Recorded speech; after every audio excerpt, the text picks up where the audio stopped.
What if the only way to save your life was to give it to a monster? And what if, in his cage of blood and shadows, you found not a monster, but a man, and in his heart you found a home? Julian Thorne exists in a world of silence and steel. His office is a cathedral of glass perched atop the city, a throne room from which he surveys his kingdom of concrete and sin. The air here is thin, cold, and smells of money so old it has turned to power. He wears a suit the color of a midnight storm, tailored so precisely it seems less like fabric and more like a second, unyielding skin. His movements are economical, devoid of wasted energy. A predator does not fidget. Across from him, a man named Petrov sweats through a shirt that cost more than a car. Petrov made a mistake. A small one in the grand scheme of things. A shipment rerouted. A few whispers to the wrong people. Julian listens, his face a mask of sculpted indifference. His eyes, the color of frozen ash, betray nothing. They are voids that swallow light and hope. "It was a misunderstanding," Petrov pleads, his voice a wet, desperate thing. Julian tilts his head, a gesture so slight it is barely a movement at all. It is the curiosity of a scientist observing a specimen just before dissection. He does not reply. He lets the silence stretch, lets it fill the room and press down on Petrov's chest until the man can barely breathe. Beside the door, a mountain in a suit stands perfectly still. This is Marcus. His shadow is a permanent fixture in Julian's world. His loyalty is absolute, his purpose singular, to be the instrument of his master's will. Finally, Julian speaks. His voice is low, a gravelly hum that seems to vibrate through the very floorboards. Misunderstandings are expensive. He slides a single pristine sheet of paper across the vast expanse of his mahogany desk. It is not a contract. It is a death certificate, waiting for a name. Petrov's eyes widen. The sweat on his brow turns to ice. This is how Julian Thorne operates, not with loud threats, but with the quiet, undeniable finality of a closing tomb. He is not a businessman. He is an architect of ruin, a king whose decrees are written in blood. He is haunted, not by the ghosts of men like Petrov, for they are beneath his notice. He is haunted by a memory of warmth, a woman's gentle hum, a garden that no longer blooms, a past he has buried under a mountain of wealth and corpses. He straightens a cufflink, a perfect circle of polished obsidian. The matter is concluded. Petrov's fate is sealed. Julian Thorne feels nothing. Emptiness is his fortress. Miles away, in a part of the city Julian's penthouse pretends does not exist, Elara Vance is drowning. She is drowning in the smell of bleach and desperation, in the mountain of overdue bills that sits on her tiny kitchen table like a vulture. Her world is small, cramped, and smells of her little brother's antiseptic wipes. The air is thick with worry. She wears a waitress uniform that is clean but frayed at the collar, the fabric worn thin from 1,000 washes. Her shoes have holes in the soles, a secret she hides with every careful step. She traces the red ink on the eviction notice. The words blur. 30 days. In the other room, Leo coughs, a fragile, rattling sound that tears at her soul. His lungs are weak, a prison of glass in his small chest. The medicine he needs costs more than her rent, more than her pride, more than everything she has. She works 2 jobs. By day, she cleans rooms in a budget hotel, erasing the traces of other people's lives. By night, she serves food to people who would not glance at her twice, carrying plates heavy with food that would feed her and Leo for a week. She is invisible, a ghost in a service uniform, moving through the lives of the wealthy and powerful, utterly unnoticed. But within this exhausted, fragile frame, there is a core of unbending steel. It was forged in the fire of a difficult childhood, tempered by the responsibility of caring for a brother the world had forgotten. She is morally pure, not because she has never been tempted, but because her kindness is a shield. It is the only thing of value she truly owns. Tonight, she is working a charity gala at the Sterling Grand Hotel. It is a universe away from her reality, a glittering cosmos of jewels and champagne, of people who wear fortunes on their wrists and carry emptiness in their eyes. The chandeliers drip diamonds of light. The music is a soft, expensive murmur. Elara moves through the crowd, her tray held high. She keeps her eyes down, her presence small. Be invisible. Get through the night. Earn the tips that will pay for Leo's next prescription. Then she hears it. A voice, sharp and cruel as shattered glass. "You clumsy, worthless idiot! Look what you've done!" It is Isabella Sterling, the city's reigning socialite, beautiful and venomous as a poisoned orchid. She is Julian Thorne's fiancée, a fact that makes her untouchable. She stands over a young busboy, no older than Leo, who has dropped a tray of empty glasses. He is on his knees, trembling, trying to pick up the shards with shaking hands. "My dress is ruined." "This is couture. Do you have any idea what this costs? It's more than your miserable life is worth." Isabella's voice cuts through the polite hum of the party. People are watching, some with pity, most with detached amusement. It is a show. The lioness toying with the mouse. The boy is crying, silent tears tracking through the pallor of his face. He is utterly humiliated, utterly alone. And something in Elara snaps. The steel in her soul ignites. She places her tray on a nearby table. She walks forward, out of the shadows, into the harsh, judgmental light. She kneels beside the boy. "Are you hurt?" she asks, her voice soft but clear. She ignores Isabella completely. She gently takes the boy's hand, inspecting it for cuts. Isabella scoffs, incredulous. "Who do you think you are? Get away from him. I'm having him fired." Elara rises slowly, turning to face the socialite. She is a sparrow facing a hawk, but her eyes do not waver. It was an accident. He is just a boy. "He is an incompetent servant," Isabella sneers, her perfectly painted lips curling in disgust. "Just like you." The crowd murmurs. The confrontation is escalating. Unseen, in the deep shadows of a velvet-draped alcove, Julian Thorne watches. He had been about to leave this vapid, pointless affair. He detests them. He only attends because his engagement to Isabella is a strategic merger of two powerful families. A contract. Nothing more. He was bored. Annoyed. Until now. He watches the little server. He sees the worn-out shoes, the frayed collar. He sees her exhaustion. He sees her terror. But he also sees the fire in her eyes. He sees a defiance so pure, so unexpected, it cuts through his apathy like a lightning strike.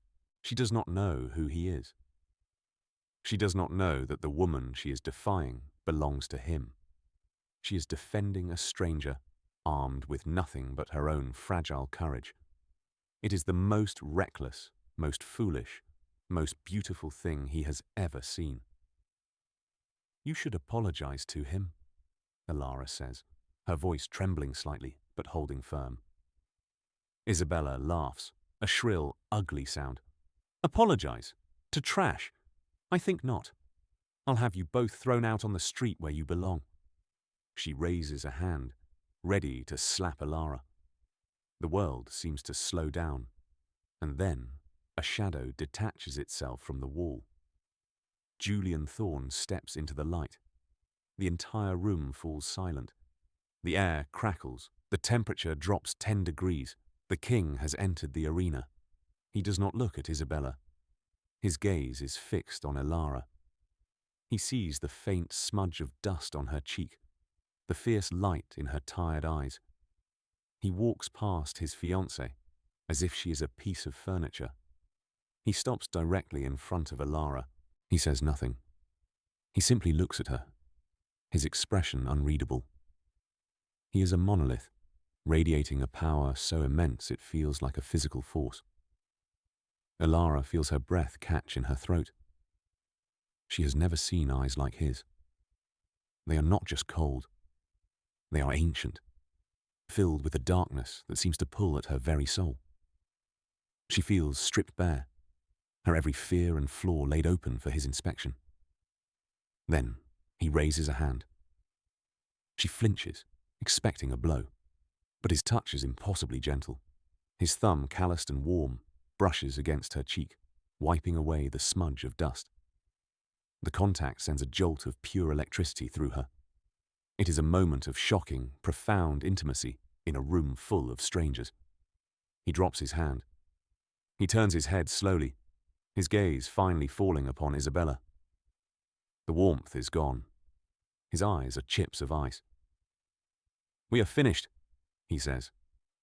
The words are quiet, almost conversational, but they echo through the silent room like a death sentence. Isabella's face drains of all color. "Julian, what are you saying? Over this nobody? You embarrassed yourself," he states, not as an accusation, but as a simple, immutable fact. More importantly, you embarrassed me.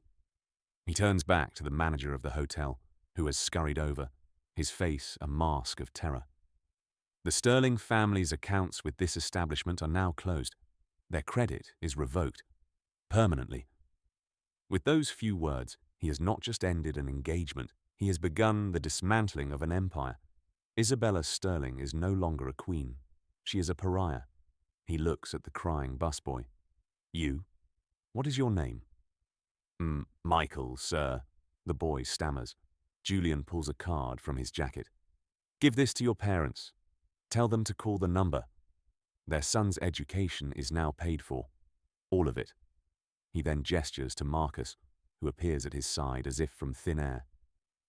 "Escort Miss Sterling out and ensure her father understands the full consequences of her behavior by morning."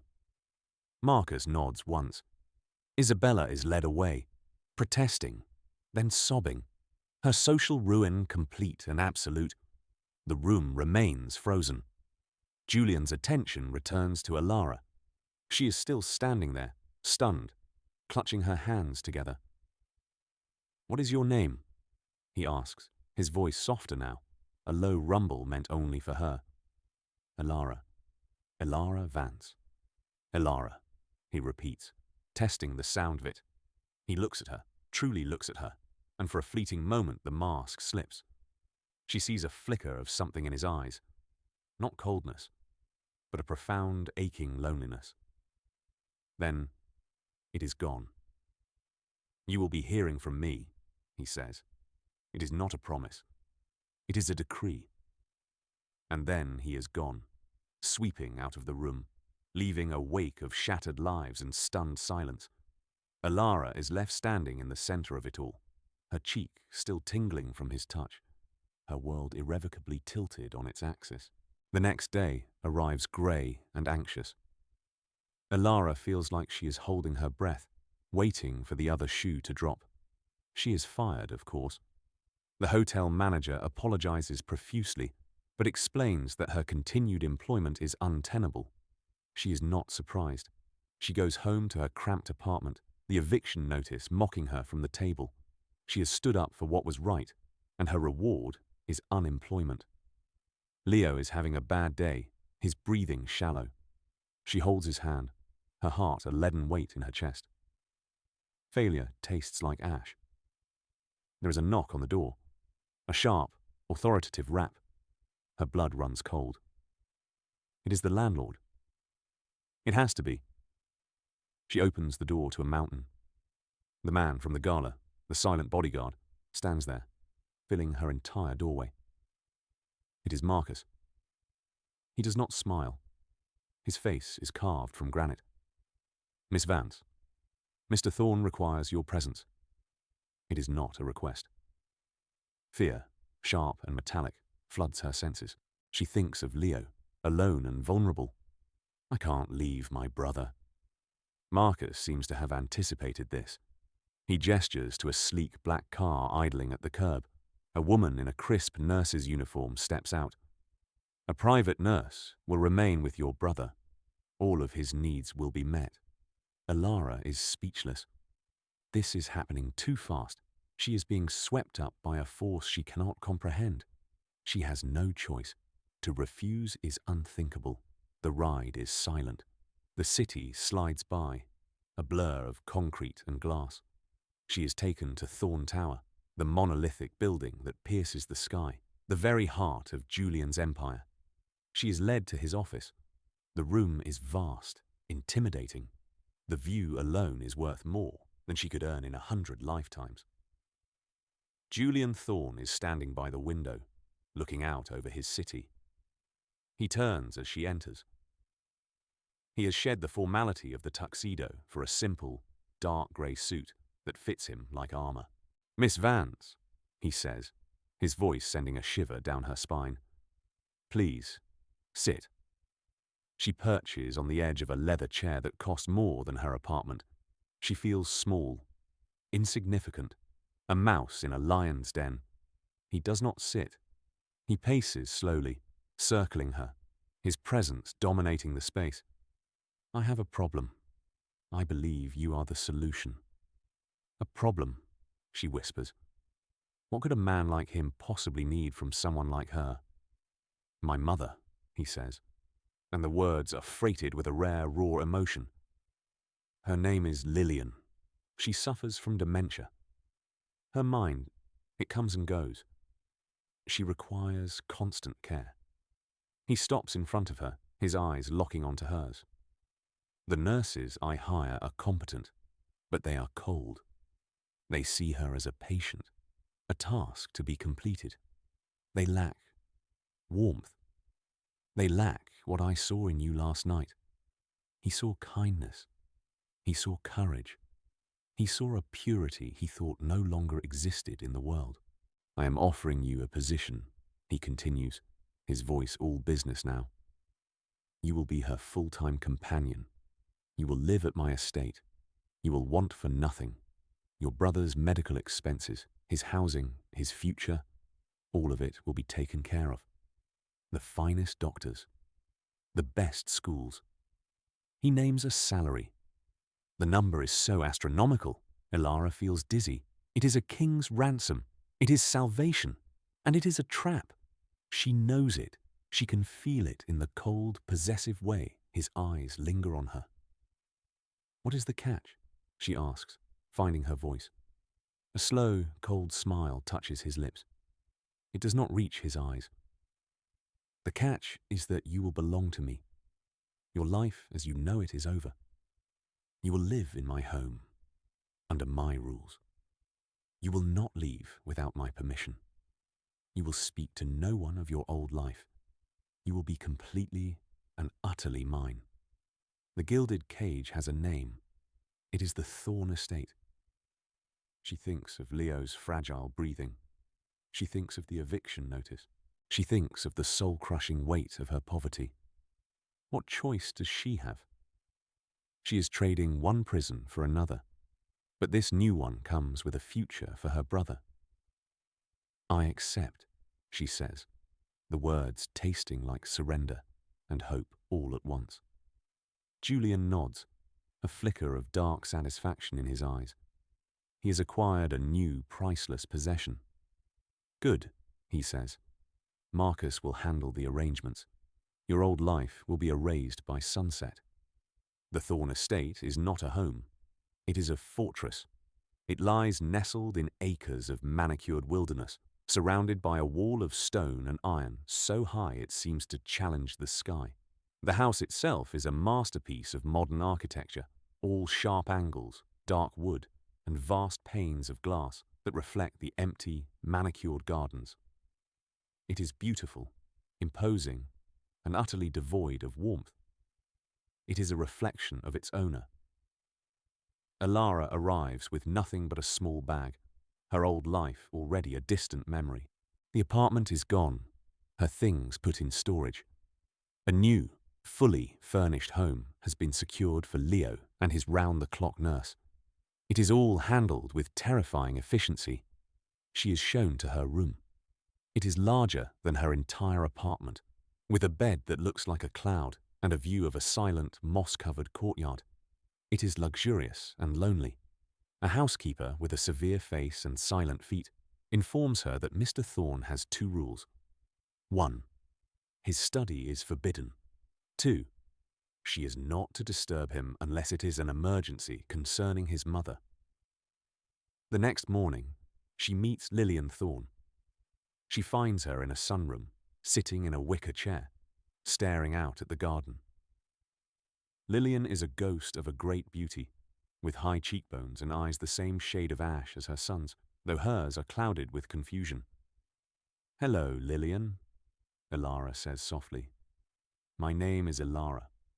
Lillian turns, her gaze distant. "Arthur, is that you? Did you bring me the roses you promised?" The previous nurses had corrected her, gently but firmly. They had tried to anchor her in the present. Ilara does not. She sees the hope in the old woman's eyes, the longing for a man long dead.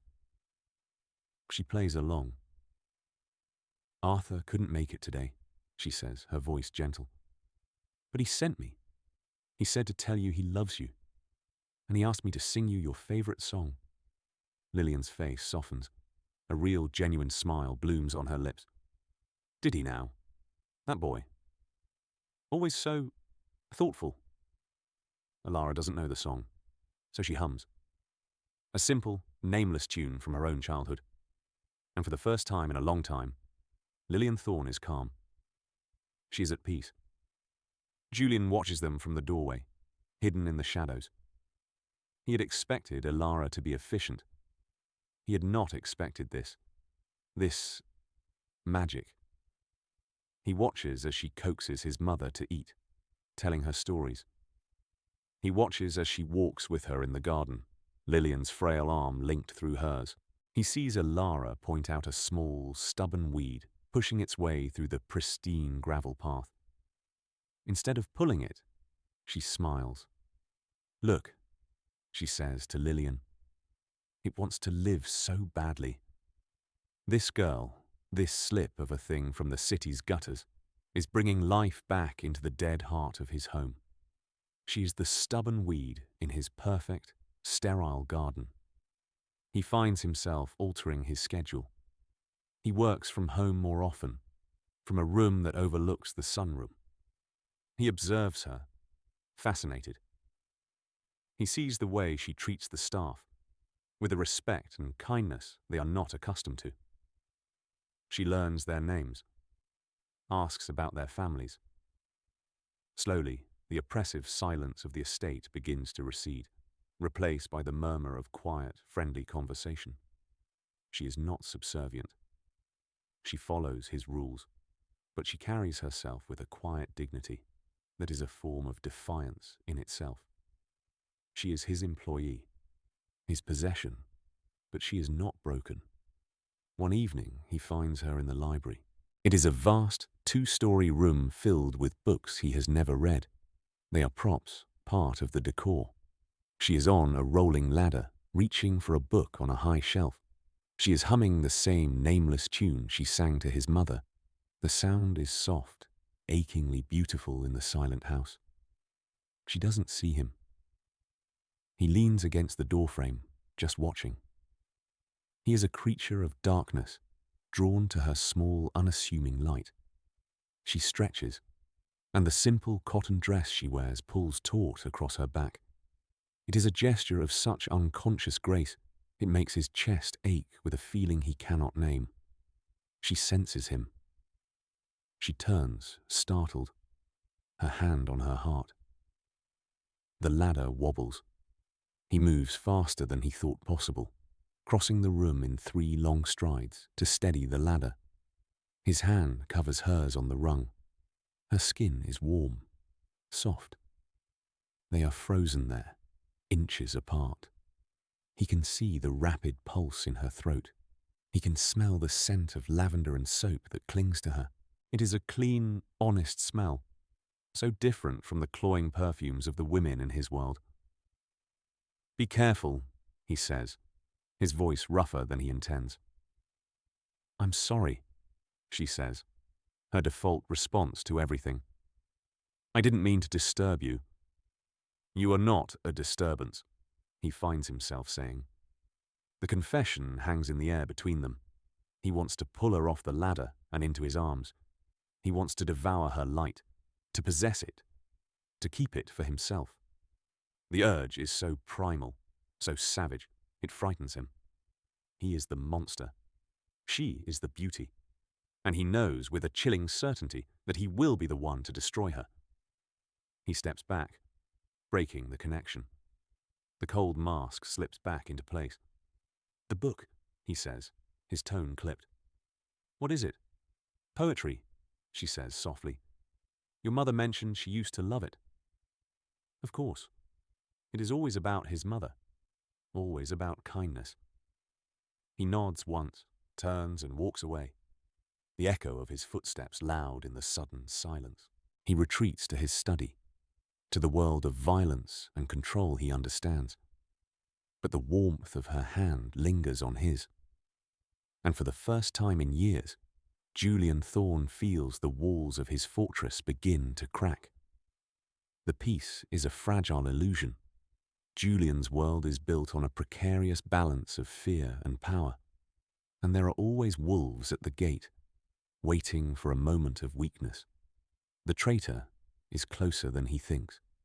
His own blood, his cousin Adrian, a man whose ambition is matched only by his resentment.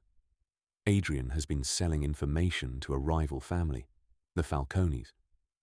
He sees Julian's new preoccupation, this soft girl in the house, as a distraction, a weakness to be exploited. Adrian gives them the one thing they need, a blueprint of the estate's security. He tells them about the girl, and he tells them about the mother. The attack comes at night, during a storm. The heavens open up, rain and wind lashing against the house, covering the sound of the approaching assault. The estate's alarms are bypassed. The outer guards are eliminated with silent, brutal efficiency. Julian is in his study, closing a deal over a secure line, when the first explosion rocks the house. The power cuts out, plunging the world into darkness, punctuated only by the strobing of the emergency lights. Marcus is instantly at his side. They're inside the perimeter, West Wing. The West Wing. Lillian's wing. Julian feels a cold dread unlike any he has ever known. It is not the fear of death. It is the fear of loss. He pulls a handgun from a hidden compartment in his desk. His face is a granite mask of fury. "Seal the East Wing. I'm going to my mother." "It's a direct assault," Marcus warns. "They're not here to steal. They're here for you. They're here for what I value," Julian snarls, and the image that flashes in his mind is not of his mother, but of Elara, her eyes wide with terror. In Lillian's suite, Elara is already in motion. The explosion jolted her from a light sleep. Her first instinct is to protect. She rushes to Lillian's bedside. The old woman is awake, frightened by the noise. "It's just the storm, my love," Elara soothes, her own heart hammering against her ribs. "A bit of thunder. Let's go to the sitting room. There's a nice, deep closet in there. We can hide and tell stories until it passes." She is guiding the confused woman towards the reinforced room, a panic room disguised as a walk-in closet, when the door to the suite splinters open. Two men, dressed in black tactical gear, their faces hidden by masks, storm in. They carry assault rifles, the red dots of their laser sights dancing across the walls like malevolent fireflies. Elara shoves Lillian behind her, shielding the frail woman with her own body, a small, defiant shield against a tidal wave of violence. One of the men grabs her, his grip like iron on her arm. He shoves her aside. The other seizes Lillian, pulling the terrified old woman in front of him as a human shield. "Don't hurt her!" Elara screams, scrambling to her feet. "Please, take me instead." In the central security hub, Julian watches this unfold on a monitor. The image is grainy. lit by the hellish red of the emergency lights. He sees the gun pressed to his mother's temple. He sees the brutal way they handle Elara, and the ice in his veins turns to molten rage. His cold, calculated control shatters into a million pieces. The king is gone. The monster is unleashed. He moves through the hallways of his home like a wraith, a spectre of vengeance. Marcus is a step behind, a loyal shadow dealing death with silent precision. They are a two-man army against a dozen invaders. But Julian's focus is singular. He is a missile locked on a target. He reaches the hallway outside his mother's suite. Two more gunmen stand guard. He and Marcus dispatch them with a symphony of brutal, close-quarters combat. He kicks open the door. The scene inside is a tableau from a nightmare. The two invaders have Lillian. They see Julian and grin behind their masks. "The king himself," one of them mocks. "Drop your weapon, Thorn, or Mommy gets it." Julian's eyes are not on his mother. They are on Elara. She is on the floor, a dark bruise already forming on her cheek where she was thrown. She is looking at him, her eyes filled with terror, not for herself, but for him. And in that moment he understands. His empire, his money, his power, it is all meaningless ash. This girl, this impossible, brave, foolish girl, is the only thing in his world that is real.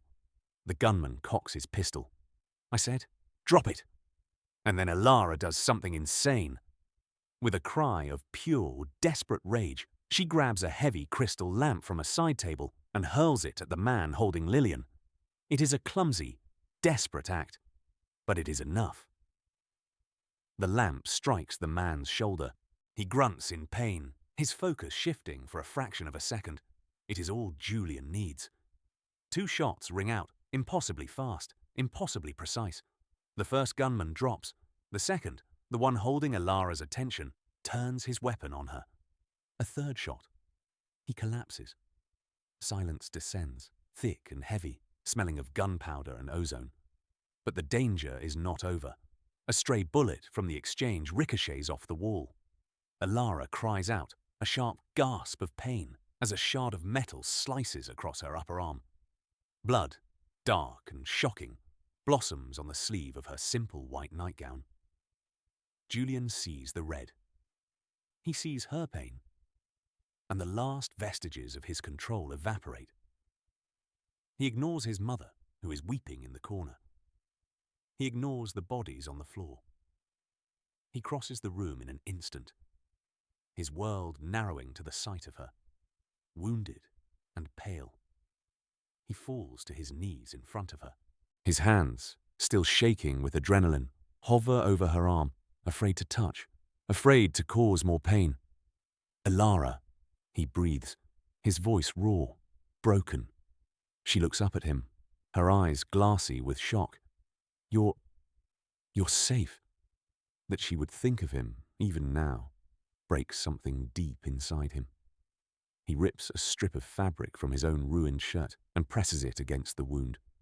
Her blood soaks the expensive material, staining it. His blood. Her blood. It feels right. He pulls her against him, crushing her to his chest. He buries his face in her hair, inhaling her scent, assuring himself that she is real, that she is alive. And then he kisses her. It is not a gentle kiss. It is not tender. It is a brutal, desperate act of possession. It is the raw, frantic kiss of a man who has stared into the abyss and seen his own damnation in the prospect of her loss. It is a kiss that says, "You are mine. You are my life. I will never let you go."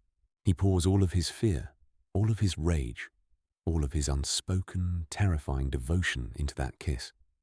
It is a brand, a vow, a confession sealed in the aftermath of violence. When he finally pulls back, they are both breathless. He rests his forehead against hers, his eyes closed. The storm outside rages on, but the storm inside him has found its center. "I thought I lost you," he whispers, the words torn from the deepest, most guarded part of his soul. She looks at him, her fear replaced by a dawning understanding. She sees the monster, yes, but she also sees the man, terrified and vulnerable beneath the armor. Marcus appears in the doorway, his face grim. The grounds are secure.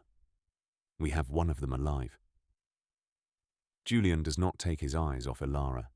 He strokes her hair, his touch now infinitely gentle. Take my mother somewhere safe, and get the doctor. Now. As Marcus leads a still sobbing Lillian from the room, Julian looks back at Ilara. His eyes are burning with a terrifying intensity. The contract is void, he says, his voice a low, dangerous growl. You are not my employee. You are not my charge. Do you understand? She can only nod, her heart pounding. You are the queen of this house, the queen of my world, and I will burn this entire city to the ground before I let anyone ever touch you again. The promise is both a comfort and a threat. It is the pledge of a king who has found his reason to rule. Later, after the doctor has stitched and bandaged her arm, after the bodies have been removed and the blood has been cleaned, a semblance of quiet returns to the estate. Julian sits by her bedside. He has not left her side. He has refused to let her be moved from his own suite, from his own bed. Marcus enters, holding a shattered smartphone in a plastic bag. We found this on one of the bodies, the one your cousin let in the gate. Julian takes the phone. The screen is cracked, but the data has been recovered. He scrolls through the messages. Encrypted, but not unbreakable. Not for him. He sees the security layouts, the patrol schedules, the specific instructions. Take the mother. She is the key, and the girl. He is soft on the girl. And then he sees the sender's signature.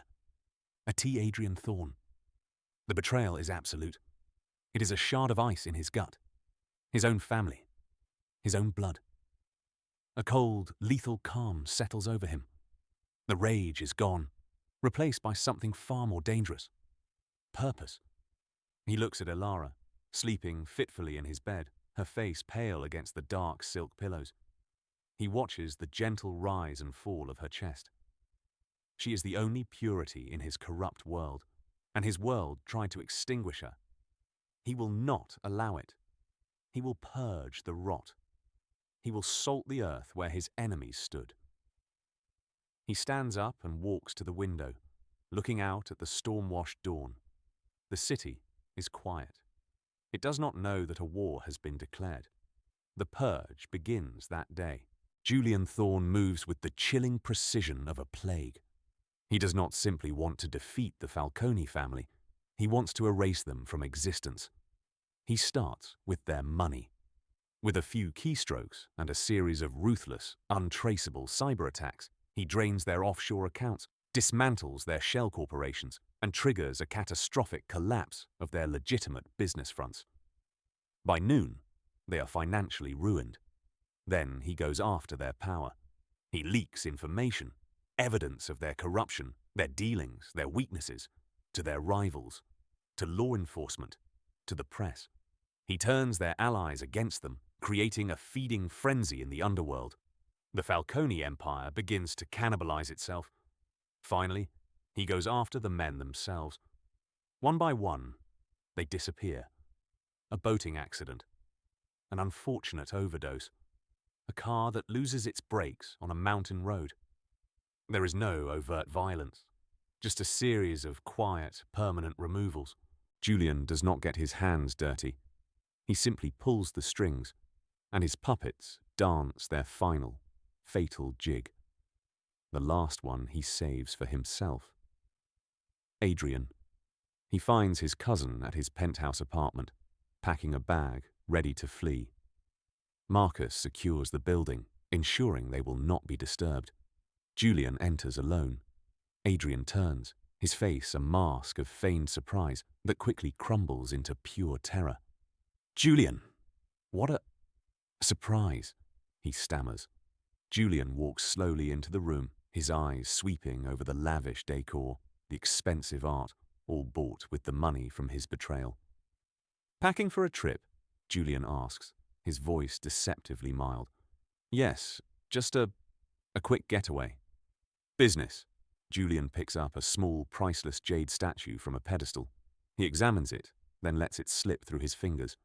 It shatters on the marble floor. "Things break so easily," Julian says, his eyes finally locking on his cousin. "Trust, family, loyalty." Adrian starts to sweat. "Julian, I don't know what you're talking about." "You put her in danger," Julian says, the mildness gone, his voice dropping to a lethal whisper. "You put them in danger. For this? For jade statues and a better view?" He takes another step forward. Adrian backs away until he hits the wall. "It was just business, Julian. You were getting soft. That girl." "Do not," Julian snarls, his voice cracking like a whip. "Speak her name." He closes the distance between them, his hand shooting out to grip Adrian's throat. He lifts his cousin off the floor, pinning him against the wall. Adrian claws at Julian's hand, his face turning purple. "You asked me once," Julian says, his voice cold and devoid of all emotion, what the difference was between a king and a tyrant. He leans in close, his lips next to Adrian's ear. "A king builds something to protect. A tyrant destroys everything to protect himself. You thought I was becoming a tyrant." He smiles, a chilling, humorless expression. "You were wrong. I was just becoming a king." He doesn't choke him. That would be too simple. He lets him drop to the floor, gasping. "Your life is over, Adrian. Your money is gone. Your name is poison. Every friend you have will turn their back on you. You will have nothing. You will be nothing." He turns to leave. "You're just going to let me go?" Adrian rasps, a sliver of hope in his voice. Julian pauses at the door. He looks back over his shoulder. "Oh, no. I'm not letting you go." He nods to the corner of the room where Marcus has been standing, silent as the grave. "Marcus is going to help you write your confession. And then he'll help you find the courage to jump." He walks out without a backward glance, the sound of his cousin's terrified pleading fading behind him. 6 months pass. The city is his. The underworld is quiet, held in the grip of a fear so profound it has become a form of peace. The name Thorn is spoken only in whispers. The estate is transformed. Elara has filled it with life. There are flowers in the vases now, real ones, not the sterile silk arrangements that used to gather dust. Music sometimes plays softly in the afternoons. The staff smile. Lillian is better than she has been in years. The combination of Elara's constant gentle presence and the new specialist Julian has hired has worked wonders. There are days when she is almost completely lucid, moments of clarity that are more precious to Julian than all his wealth. Elara has healed, physically and emotionally. The scar on her arm is a thin silver line, a permanent reminder of the night everything changed. She is no longer the timid, invisible girl from the gala. She has found her strength, not by adopting Julian's ruthlessness, but by holding fast to her own compassion. She has also been learning. Julian, seeing her sharp, intuitive mind, has begun to teach her about his empire. Not the bloody parts, but the strategy, the finance, the intricate dance of power. She is a quick study, her insights often surprising him with their simple, human logic. She is his partner, in every sense of the word. They are a team, light and shadow, kindness and steel. He is the iron wall that protects their world. She is the hearth that makes it worth protecting. The night of the annual Sterling Charity Gala arrives, exactly 1 year after they first met. "We don't have to go," Julian says, watching her as she gets ready. She is standing before a mirror in a gown of deep sapphire silk. It is a dress fit for a queen, simple, elegant, and powerful. It highlights the new confidence in her posture, the quiet strength in her eyes. "Yes," she says, turning to face him. "We do." It is not about revenge. It is about closing a circle. It is about showing the world that the mouse has not been eaten by the lion, but has instead taught him how to be a man. When they enter the ballroom of the Sterling Grand Hotel, the same room where she once served drinks, the effect is seismic. The crowd parts for them. The whispers follow in their wake. He, the Dark King, more powerful and untouchable than ever, and she, the mysterious woman at his side, an enigma radiating a grace that is more intimidating than any overt display of power. She is no longer Alara Vance, the invisible waitress. She is the Thorn Queen. Across the room, she sees Isabella Sterling. The past year has not been kind to her. Her family's fortune is a fraction of what it was. Her beauty has a brittle, desperate edge. She looks at Ilara, and her eyes are a toxic cocktail of hatred, envy, and a grudging, bitter awe. Ilara meets her gaze, not with triumph, but with a cool, distant pity. She gives a slight, almost imperceptible nod, an acknowledgement and a dismissal in one. Then she turns her attention back to Julian. Later in the evening, a young waitress, her hands trembling with nerves, accidentally spills a tray of champagne near their table. The crash is loud in the suddenly silent room. The hotel manager, a different man from the one a year ago, begins to rush over, his face a thundercloud of fury. Ilara places a hand on Julian's arm, a silent request. He nods, deferring to her. She rises from her seat and walks over to the terrified girl, who is on her knees, trying to clean up the mess. Ilara kneels, just as she did for the busboy a lifetime ago. "It's all right," she says, her voice calm and kind. She helps the girl pick up the broken glass. The manager freezes, unsure of what to do. Ilara stands and faces him. "There will be no repercussions for this young lady," she says, her voice quiet but carrying the unmistakable weight of command. "It was an accident. The cost of the damages will be covered." She turns back to the waitress, who is staring at her with wide, grateful eyes. Ilara gives her a small, warm smile. She discreetly presses a folded bill into the girl's hand, enough money to change her month, maybe even her year. "Keep your chin up," she whispers. She walks back to her table and takes Julian's hand. She has not lost herself. She has taken the power he has given her and wielded it not as a weapon, but as a shield for the vulnerable, for the girl she used to be. Julian looks at her, and his heart, a thing he once thought dead and buried, overflows with a love so fierce it almost hurts to breathe. The final scene of their story is not in a glittering ballroom. It is back at the estate, in the quiet of the late evening. The fortress is now a home. The lights are warm. The air is soft. Julian stands in the doorway of the sunroom. Ilara is sitting with his mother, reading from the book of poetry she retrieved from the library so long ago. Lillian is not lost in the fog tonight. She is present, her hand resting on Ilara's, her face peaceful as she listens to the words. Ilara looks up and sees him watching. She smiles, a genuine, radiant smile that lights up her entire face. It is a smile that holds all the love, all the trust, all the shared history between them. He walks into the room and sits beside her, taking her free hand in his. He brings it to his lips, kissing her knuckles.